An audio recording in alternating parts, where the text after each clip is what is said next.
the Brooklyn Nets, like we said, I think it's fair to say they did well, right? I mean, you're never going to be able to get back what you give when you're giving up the talent like Kevin Durant and Mm-hmm. Kyrie Irving. I think it sets them up pretty well long term to look at retooling the roster. They have really good trade assets. I mean, these are all players that contending teams would love to have. So they're in this really interesting predicament, I think, come the offseason, where it's, do you try and retool with what you've got? Do you move all of these and go through a full rebuild? But I don't think there's a wrong answer for them. So I think it's fair to say they came out on top despite losing superstar talent, right? Yeah, I think so too. And I'm not sure they're gonna do the full rebuild based on, I heard that some team offered 4 first-round picks for Mikal Bridges. Like, if they were gonna tear it all down and do the full rebuild, I feel like you would take that. So I'm not sure they do, but they have their options are open going forward. And their experiment bringing those big 3 in, it didn't work. And it's time to move forward. Like, what else can you do? You kind of at some point just got to throw your hands up in the air and move on. And that's what they've done. And I thought what they got back for that was very good pieces that they can build around. So, I mean, I don't know. Grade, I'd give them maybe a B because they failed with the other thing. They lost 2 All-Stars, didn't even get an All-Star back. But yet they're probably very happy and feeling a little bit refreshed and relieved to be moving on from that whole situation, because that was just a mess in Brooklyn for 2-3 years. Yeah, it clearly was not ever really coming together for them. It looked like it might for a moment there once Vaughn did take over and Durant and Irving seemed to be clicking and they were playing at an elite level, and Kyrie decided to be Kyrie, and obviously the wheels fell off very quickly after that. But I think that's a pretty fair rating because you can't give them an A when they've given up 2 all-star, superstar talents, top 20 players in the league. But they did do as well as they could do. One of the questions in the chat, should they try and move on from Ben Simmons or do they try and make it work? I think they want to move on from him, but that might be the worst contract in the NBA right now. I'm trying to think off the top of my head. I don't think there's anyone being paid as much to do as little, or that offers as little with such a low ceiling than what Ben Simmons does, because his confidence is shot. I don't think it's coming back. Yeah. He can't score the basketball. He's extremely limited in what he provides. If you move him to a team in the playoffs, he becomes unplayable in the playoffs because in half-court offense, it's basically his team has to play 4 versus 5 because he's just a complete non-factor and they can just leave him on the perimeter to do nothing. Can they move him? Okay, I think is the real question. Not do they want to?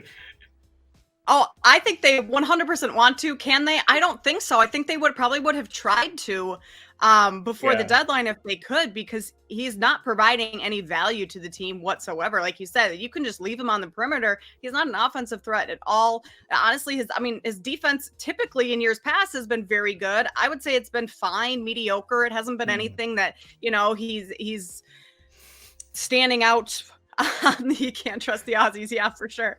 Standing out on the defensive end, and that's like totally making up for his lack of offense. Yeah. That's not happening either. So they have to get creative in how they move him if they can. But honestly, who wants him right now? I don't think there's anyone in the market for Ben Simmons. Like, that's probably more of the issue than the contract. It's like there are no takers for Ben Simmons, and I don't blame any team for not wanting him either. If you can't look good when you have Kyrie Irving and Kevin Durant on the floor with you, you're not going to look good in any environment in the NBA. So, yeah, I think they're stuck with him ultimately, and they're going to have to try and make it work to some extent. Maybe his future is just off the bench and running a second unit, being as influential as you can be on the bench. But that's just a bad contract and a bad situation. I'll pull up and I'll run through some of like the bigger trades anyway, at least. The Lakers, Minnesota, Utah 3-way trade. The Lakers got D'Angelo Russell, Malik Beasley, Jared Vanderbilt. That is a huge win. Like, I don't think there's any other way to say it. That is as big a win as they could have possibly hoped for. I think Minnesota did well in acquiring Mike Conley. I think he's perfect for that team. He's exactly what they need in terms of veteran presence, who understands his role as well. And he's going to be the guy, I think, that gets the best out of Anthony Edwards and Karl Anthony Towns when they get back, as opposed to having a point guard who is a score-first option anyway, like D'Angelo Russell was. So that's a win-win all around. The Jazz win because they get worse, which is ultimately what they want in the short term. Are you on board with the Lakers now being a playoff team, or do you still think they need to prove a little bit before it's safe to say that they're definitely going to be there come April, May? I think they need to prove a little bit more. If I had to bet on it today, I would say that they make the playoffs. But I still think, like, why is LeBron James sitting so much? Why is he sitting today? Is he hungover after the Super Bowl yesterday? We all know he was there. So why are you out? Your team need to start stacking up wins, because you are quite a few games back. That having new players on your team isn't all of a sudden going to equate to wins immediately. I like what they did adding these, because it kind of addressed the issues that they needed, which was spacing, on-ball creation outside of LeBron doing that, and then having to rely so heavily on AD and LeBron. So, these new players coming in address those issues. So I think they're going to be better, but it's going to take a couple games to start figuring things out, and rotations and all of that. So get back in the lineup, get healthy. Like, LeBron's sitting out every 3 games. You're not going to make the playoffs if that's the case. So I'm still not totally sold on the Lakers, but they got better. And I think that if they can put it all together, they'll make the playoffs. Yeah, I agree with everything you just said. I don't really have a lot to add. I just find it hilarious that, remember after the Boston game when they were so vocal about saying every win matters in our situation, we can't afford to be having games lost because of refereeing decisions, and then they all went and sat the following night. So how important is every game if you're not even going to play it? That's the part that's frustrating me the most about the LeBron James and Lakers situation right now, is the contradictions coming from within their own camp. They obviously think that they are positioned well enough to find a way into the playoffs if they're comfortable sitting him out and sitting other guys out in certain situations and back-to-backs. I think they're ultimately going to be in the play-in. I don't think they're going to be able to make up enough ground to finish in the top 6.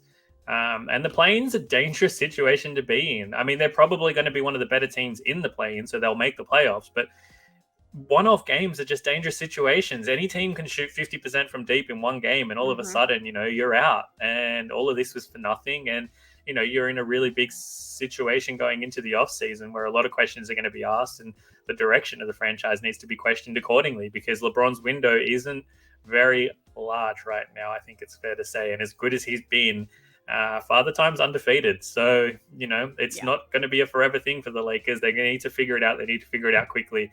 But in terms of the trade itself, it's an A+. It's a win of the highest order for them. I'm very surprised. Westbrook.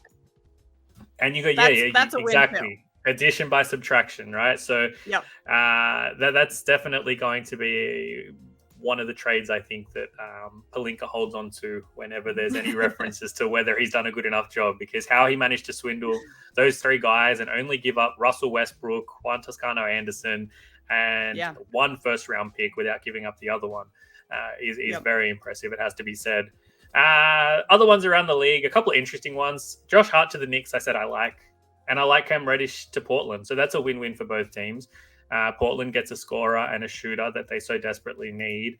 The Knicks, I think Thibodeau is just going to love Josh Hart. He's like the perfect Thibodeau player. He just plays hard on defense. He runs the floor on offense. He attacks the basket aggressively.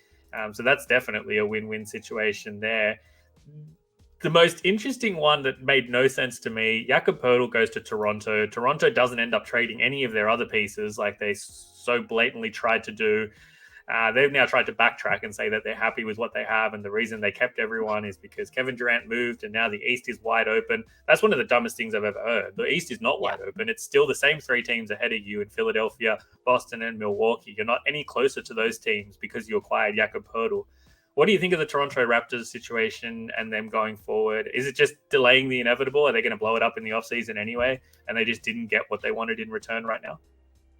Yeah, I thought the trade deadline was a total loss for Toronto. They should have done more. They're going to have to kind of blow it up in the offseason because of the free agents that are likely going to be leaving at the end. But yeah, the Jakob Poeltl thing, I don't understand that a whole lot. Like, it didn't move the needle. He's not an all-star. It didn't move the needle a ton where all of a sudden they got a center that they desperately needed, and now they're going to be a contender. Like, it just was a tiny move. It almost felt like they were doing it just to do something. That way they could say, well, okay, we tried. We were, active in the market, all of that. But it was just confusing. I was expecting them to make some big moves.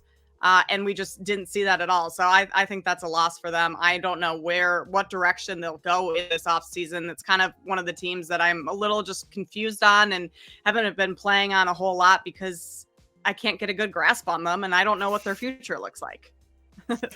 Yeah, no one seems to know. I don't even think Masai knows himself as to what the hell the future holds for that franchise right now. But like you said, it's going to be interesting now because you potentially lose Fred VanVleet, Gary Trent Jr. to free agency anyway. I mean, you're better off trading them for anything. The rumors that they weren't happy with the Clippers' offer for VanVleet because they wanted more. At some point, you kind of just have to swallow your pride and say, let's just take what's on offer because something is better than nothing in the long run. Right. So I mean, just a really strange. Yeah, exactly. And just kind of swallowing their pride. Like they said, this isn't working. We'll take what you're going to give us and build from there. And the Raptors were very reluctant to do that. And I think they're going to figure out that was a mistake. Yeah, I think it's an ego thing, right? You have like the need to win every trade. You can't win every trade sometimes. Sometimes it's better to not win the trade and just get off of what you have so that you can actually move forward in the right direction. So that's a weird one for sure. Just quickly doubling back, actually, obviously the Brooklyn trade we spoke about, but the Phoenix Suns getting Kevin Durant, getting TJ Warren, are they officially the best team in the West come playoff time for you? I don't know. I go back and forth on that. I still really like the Denver Nuggets and everyone that they have and the way that they're playing and kind of have gelled this year in comparison to past because they're finally healthy. The Suns worry me because Chris Paul, Kevin Durant and Devin Booker are all very injury prone.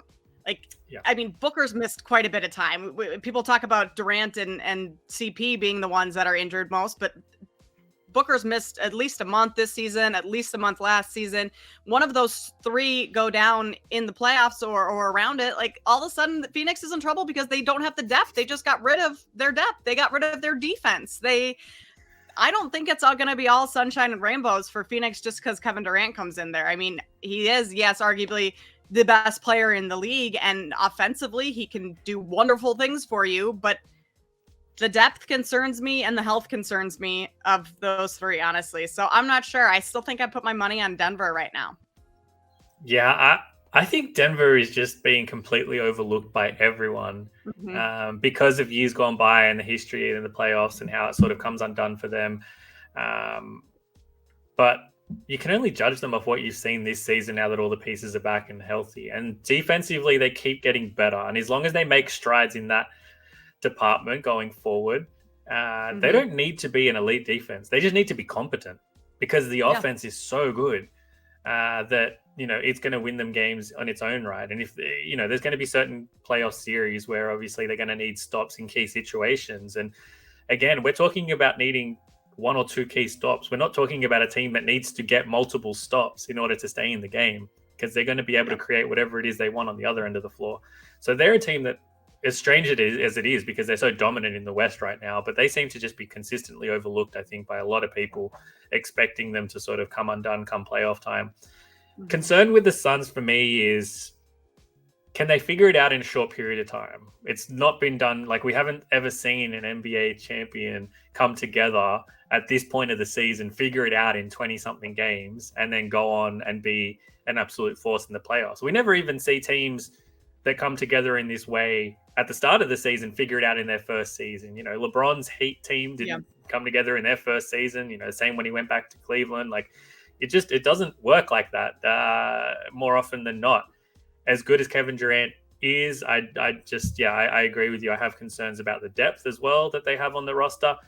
I don't know if this is their season. I think that what they've done is position themselves perfectly for the off season where they can reassess and say, okay, it's time to move off Chris Paul potentially. Let's look at seeing what we can do in terms of getting creative and bringing something else in and filling that void. And then can we get pieces around Booker and KD? Because I think Booker and KD are as good as any 1-2 combination you're going to find in the league. I still think that Devin Booker might be the most underrated superstar in the league.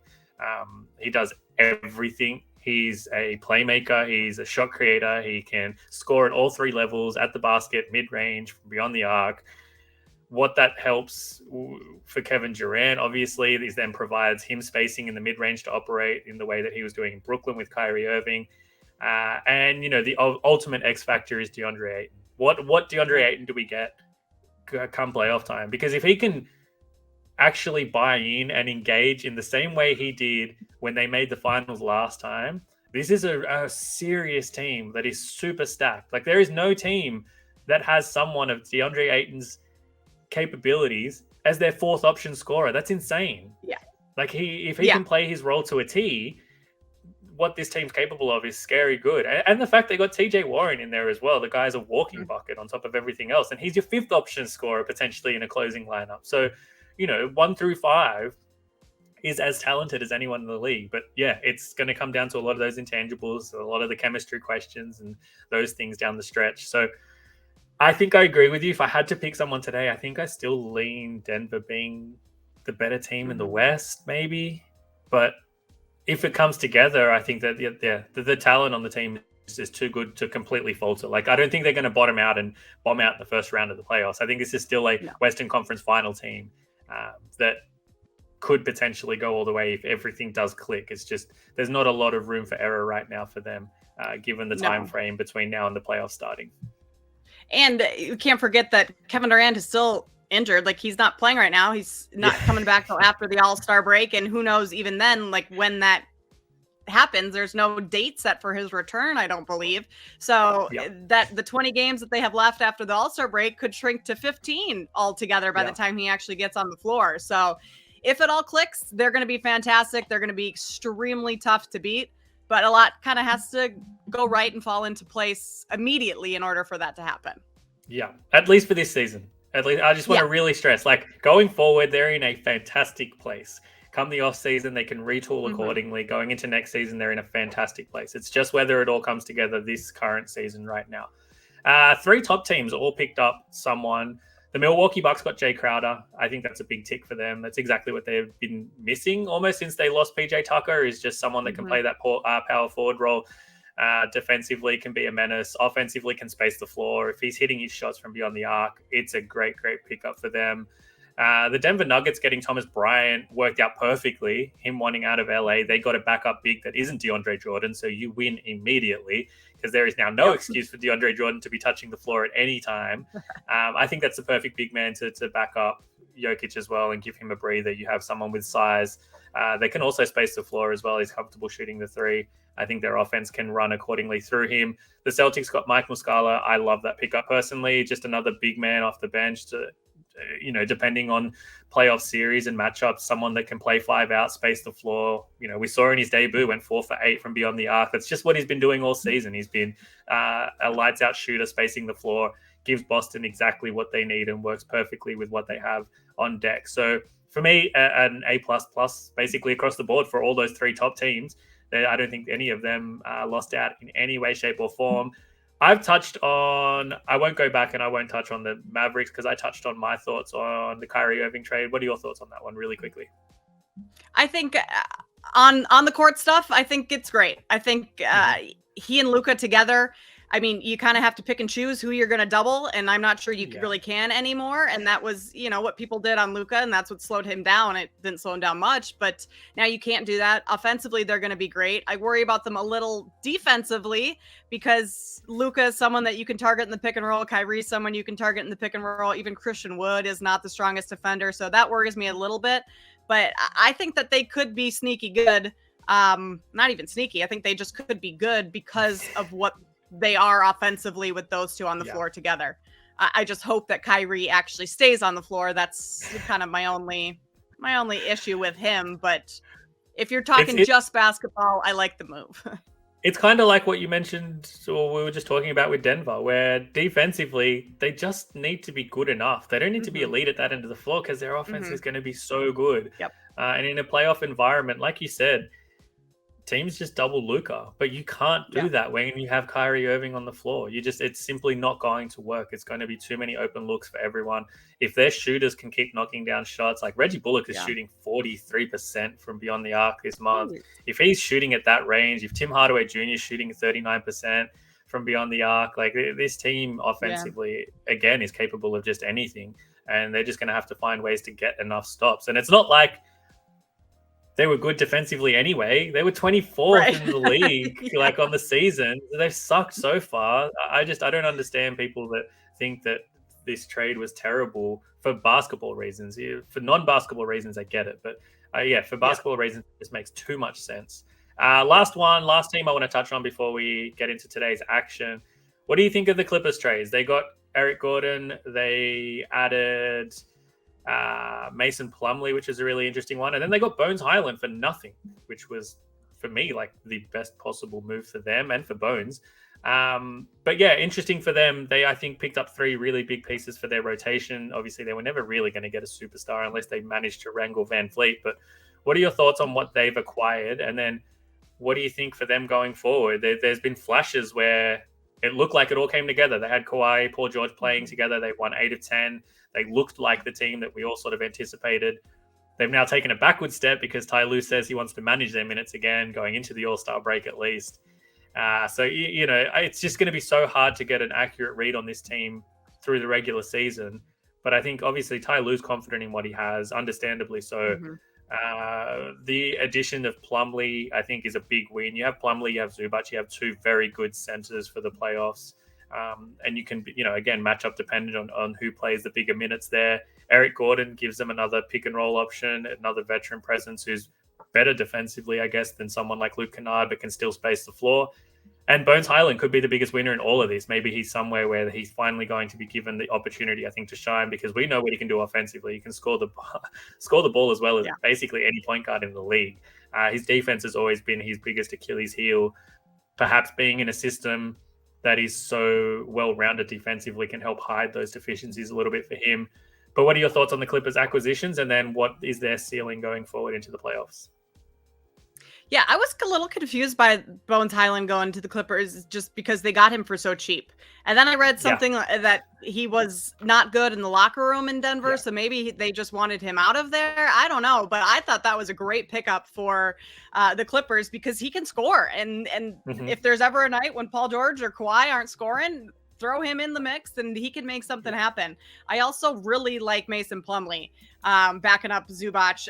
Zubac is in foul trouble, it seems like, all the time. And now you have a player that was a starter on his former team coming in as a backup. So I mean, the strength there is there. So I really like that for them. I just, this Clippers team, I'm kind of just over them. I'm so sick of them because of the ups and downs of them. Like, just play your players. This is the NBA. What? So you're going to get to the playoffs and all of a sudden you're going to be playing these tough series, and are you going to need a rest because you've needed a rest every 3 games throughout the regular? Like, I don't know. I don't really understand that. I guess maybe it's just as a fan and viewer, I want to watch all these guys every night out there. So it just frustrates me. But I feel like they need to start gaining some serious momentum heading into the postseason. So maybe post All-Star break, they'll actually start, turning it up and playing, but they can put together spurts, but they're just spurts, and spurts aren't going to win you a championship, and spurts aren't going to get you past these, tough playoff rounds against the teams that we have now in the Western Conference that are pretty stacked. So the Clippers, they're just, I don't know what to think about them. I don't bet on them because they're so up and down in all of that. They're kind of one of my do not bet teams, but I like what they got prior to the deadline. I think Plumlee will be great for them. I like Bones and Eric Gordon. He's a good player to have on your roster, veteran presence, plays hard. So I think they got better. I'm just curious to see how much better and how that all plays out on the court. Because they, exactly. We probably won't. Well, we're not going to see how it plays out until the playoffs, probably, because there's just always going to be someone in and out. Like I said, it just makes it really hard to get a read on exactly what their true ceiling is. I'm still dying on the hill that this team is absolutely as big a threat as anyone in the West, because I think that when the talent is there, they just provide so much at both ends of the floor that they're just a nightmare matchup for basically all the other teams around them. They're the only team that has 2 elite on-ball wing defenders that can basically guard anyone. Their two superstars are so comfortable in the mid-range that it opens up the perimeter for guys like Bones and Eric Gordon now and everyone who was there before that. I do think it comes together. I will continue to die on this hill I do think, though, if it does fall apart for them this offseason, I think that they do finally pull the plug on this experiment and go a different direction entirely, and try and retool as best they can going forward. But interesting to see how that one plays out. And like I said, I'm unfortunately going to die on this Clippers hill. It's killed me so far. I've been on them basically every year since coming They together. were my pick to win the title this year coming into the season. I was high on them too. It's the only championship bet I have in my pocket. It's not one I really want to have right now, given the way the other teams are performing, but it's the only one I own. Yeah, and maybe they are a team that can just turn it on easily in the postseason. I mean, you've got two superstars, so that's always the recipe for success. So I still look back at that season when Kawhi did tear his ACL, and that playoff series against Dallas, that playoff series against Utah, they looked like they were going to win the West. You can't change my mind. Yep. If Kawhi was healthy, they beat the Suns that year in the Western Conference Finals. Yep. They were playing that good, especially Kawhi Leonard. Like, he was playing out of his mind. So I've died on Clippers futures basically every year since these two have come together, and I'm going to do it one last time and see how it all unfolds.